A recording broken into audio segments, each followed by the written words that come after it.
ஏசாயா 41:10 சொல்கிறது, நான் உனக்கு சகாயம் பண்ணுவேன். நீ பயப்படாதே, நான் உன்னோடு இருக்கிறேன். திகையாதே, நான் உன் தேவன். நான் உன்னை பலப்படுத்தி உனக்கு சகாயம் பண்ணுவேன். என் நீதியின் வலது கரத்தினால் உன்னை தாங்குவேன். தாவீது கூறும்போது, தேவனே என் பலனும் எனக்கு சகாயம் பண்ண தீவிரித்து கொள்ளும். கர்த்தர் என் பலனும் என் கேடகமானவர். என் இருதயம் அவரை நம்பியிருக்கிறது.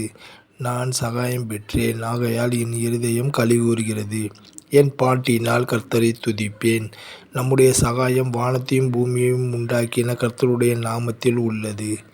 இஸ்ரவேலே, நீ உனக்கு கேடு உண்டாக்கி கொண்டாய், ஆனாலும் என்னிடத்தில் உனக்கு சகாயம் உண்டு.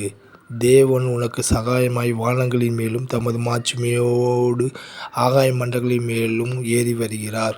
இஸ்ரவேலே, நீ பாக்கியவான். கர்த்தரால் ரட்சிக்கப்பட்ட ஜனமே, உனக்கு ஒப்பானவன் யார்?